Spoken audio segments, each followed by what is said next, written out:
Dollar নেই জাতিসংঘে চাঁদা চেয়ে গুতেরেসের চিঠি।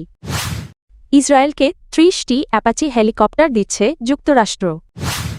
সাহস থাকলে কিয়েভে আসুন পুতিনকে জেলেনস্কি। ভেনেজুয়েলায় বন্দীদের সাধারণ ক্ষমা করতে যাচ্ছেন অন্তর্বর্তী প্রেসিডেন্ট। হরমুজ প্রণালীতে মহড়া নিয়ে ইরানকে সতর্ক করল যুক্তরাষ্ট্র। সদস্য রাষ্ট্রগুলোর বকেয়া বার্ষিক চাঁদা এবং বিদ্যমান অর্থনৈতিক কাঠামোর কারণে গুরুতর আর্থিক সংকটে পড়েছে জাতিসংঘ।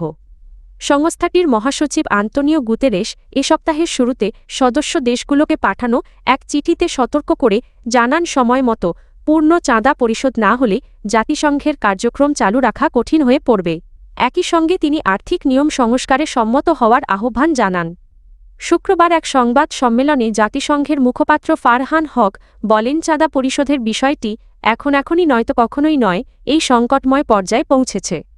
যদিও কোনো দেশের নাম উল্লেখ করা হয়নি, তবে বিশ্লেষকদের মতে মার্কিন প্রেসিডেন্ট ডোনাল্ড ট্রাম্প প্রশাসনের অর্থায়ন কমানোর সিদ্ধান্ত এই সংকটকে আরও গভীর করেছে। ট্রাম্প প্রশাসন জাতিসংঘসহ ৬৬টি বহুপাক্ষিক সংস্থা থেকে সরে দাঁড়ানোর পরিকল্পনা এবং বোর্ড অব পিস নামে নতুন উদ্যোগের ঘোষণা দিয়েছে। জাতিসংঘের তথ্য অনুযায়ী বৃহস্পতিবার পর্যন্ত ১৯৩টি সদস্য দেশের মধ্যে মাত্র ৩৬টি দেশ ২০২৬ সালের নিয়মিত চাঁদা সম্পূর্ণ পরিশোধ করেছে। যুক্তরাষ্ট্র ইসরায়েলের কাছে প্রায় $৩.৮ বিলিয়ন মূল্যের ৩০টি অ্যাপাচি যুদ্ধ হেলিকপ্টার বিক্রির অনুমোদন দিয়েছে। হেলিকপ্টারগুলোর সঙ্গে প্রয়োজনীয় সামরিক সরঞ্জামও অন্তর্ভুক্ত থাকবে। বার্তা সংস্থা এএফপি শুক্রবার জানায়, এই বিক্রি ইসরায়েলের জন্য ঘোষিত মোট $৬.৭ বিলিয়ন নতুন অস্ত্র প্যাকেজের অংশ, যা মার্কিন প্রেসিডেন্ট ডোনাল্ড ট্রাম্প দৃঢ়ভাবে সমর্থন করেছেন। মার্কিন পররাষ্ট্র দপ্তর এক বিবৃতিতে জানায়, ইসরায়েলের নিরাপত্তা নিশ্চিত করা যুক্তরাষ্ট্রের জাতীয় স্বার্থের সঙ্গে সরাসরি যুক্ত। আত্মরক্ষার জন্য ইসরায়েলকে শক্তিশালী ও প্রস্তুত রাখা যুক্তরাষ্ট্রের প্রতিশ্রুতি। এই প্যাকেজের আওতায় আরও $১.৮ বিলিয়ন হালকা কৌশলগত সামরিক যানবাহন বিক্রির অনুমোদন দেওয়া হয়েছে। উল্লেখ্য, যুক্তরাষ্ট্র প্রতিবছর ইসরায়েলে বিপুল পরিমাণ সামরিক সরঞ্জাম সরবরাহ করে, যার একটি বড় অংশ সরাসরি সহায়তা হিসেবে দেওয়া হয়। এএফপির তথ্যমতে ২০২৩ সালের ৭ই অক্টোবর ফিলিস্তিনি সশস্ত্র গোষ্ঠী হামাসের হামলায় ইসরায়েলে ১,২২১ জন নিহত হন, যাদের বেশিরভাগই বেসামরিক নাগরিক। ইউক্রেনের প্রেসিডেন্ট ভলোদিমির জেলেনস্কি রাশিয়ার প্রেসিডেন্ট ভ্লাদিমির পুতিনকে সরাসরি আলোচনার জন্য কিয়েভে আসার আমন্ত্রণ জানিয়েছেন। শুক্রবার সাংবাদিকদের সঙ্গে আলাপকালে জেলেনস্কি বলেন, পুতিনের যদি সাহস থাকে তবে তিনি যেন কিয়েভে এসে আলোচনায় বসেন। তিনি স্পষ্ট করে জানান, মস্কো বা বেলারুশে গিয়ে কোনো বৈঠকে বসবেন না। জেলেনস্কির ভাষায়, রাশিয়া ইউক্রেনের বিরুদ্ধে আগ্রাসন চালাচ্ছে এবং বেলারুশ এতে সহযোগীর ভূমিকা পালন করছে। সে কারণে ওই দুই দেশে আলোচনায় অংশ নেওয়া তার জন্য অসম্ভব।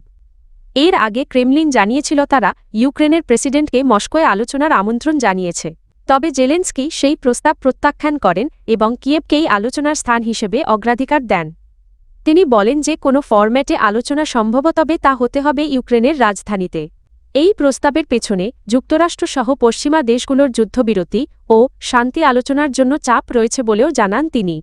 উল্লেখ্য, ইউক্রেন রাশিয়া যুদ্ধ শুরু হয় ২০২২ সালের ফেব্রুয়ারিতে। এখনও পর্যন্ত দুই দেশের মধ্যে কোনো সরাসরি শীর্ষ পর্যায়ের বৈঠক অনুষ্ঠিত হয়নি। জেলেনস্কির এই আমন্ত্রণ যুদ্ধ নিরসনের সম্ভাব্য কূটনৈতিক উদ্যোগ হিসেবে নতুন করে আলোচনার জন্ম দিয়েছে। ভেনেজুয়েলার অন্তর্বর্তী প্রেসিডেন্ট দেলসি রদ্রিগুয়েজ রাজনৈতিক বন্দীদের মুক্তির পথ খুলতে একটি সাধারণ ক্ষমা আইন আনার ঘোষণা দিয়েছেন।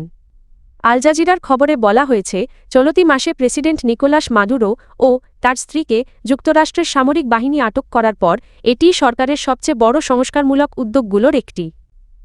শুক্রবার টেলিভিশনে দেওয়া ভাষণে রদ্রিগুয়েজ জানান, ১৯৯৯ সাল থেকে এখন পর্যন্ত রাজনৈতিক সহিংসতার সঙ্গে সংশ্লিষ্ট সব ঘটনার ক্ষেত্রে এই সাধারণ ক্ষমা আইন প্রযোজ্য হবে। তিনি বলেন, জরুরি ভিত্তিতে বিলটি জাতীয় সংসদে উত্থাপন করা হবে। রদ্রিগুয়েজের মতে, এই আইন রাজনৈতিক সংঘাত ও সহিংসতার কারণে সৃষ্ট ক্ষত সারিয়ে তুলতে সহায়ক হবে এবং বিচার ব্যবস্থা ও সামাজিক সহাবস্থানের ক্ষেত্রে নতুন দিক নির্দেশনা দেবে। একই দিন তিনি রাজধানী কারাকাসের কুখ্যাত গোয়েন্দা কারাগার এল হেলিকোইদে বন্ধ করার ঘোষণাও দেন।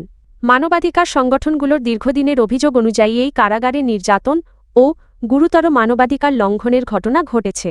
রদ্রিগুয়েজ জানান, ভবিষ্যতে এই স্থাপনাকে ক্রীড়া, সামাজিক ও সাংস্কৃতিক কেন্দ্রে রূপান্তর করা হবে। হরমুজ প্রণালীতে ইরানের সামরিক মহড়াকে ঘিরে সতর্ক বার্তা দিয়েছে যুক্তরাষ্ট্র। মার্কিন সেনাবাহিনী জানিয়েছে ইরানের কোনো অনিরাপদ বা উস্কানিমূলক আচরণ তারা গ্রহণ করবে না।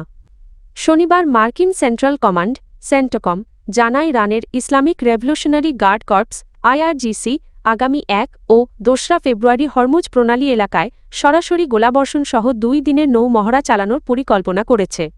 এ বিষয়ে যুক্তরাষ্ট্র ইরানকে নিরাপদ ও পেশাদার আচরণ বজায় রাখার আহ্বান জানিয়েছে। সেন্টকম সতর্ক করে বলেছে, ধরনের মহড়ায় আন্তর্জাতিক নৌযান চলাচল ঝুঁকির মুখে পড়লে সংঘর্ষ ও আঞ্চলিক অস্থিতিশীলতা বাড়তে পারে। তবে যুক্তরাষ্ট্র স্বীকার করেছে আন্তর্জাতিক জলসীমা ও আকাশপথে কার্যক্রম চালানোর অধিকার ইরানের রয়েছে। একই সঙ্গে জানানো হয়েছে মার্কিন বাহিনীমিত্র দেশ এবং বাণিজ্যিক জাহাজের নিরাপত্তা নিশ্চিত করতে প্রয়োজনীয় সব ব্যবস্থা নেওয়া হবে। মার্কিন সেনাবাহিনী স্পষ্ট করে বলেছে, কম উচ্চতায় উড্ডয়ন অস্ত্রসহ বিপজ্জনকভাবে নৌযান এগিয়ে আনা বা মার্কিন বাহিনীর দিকে অস্ত্র তাক করার মতো আচরণ তারা কোনোভাবেই মেনে নেবে না।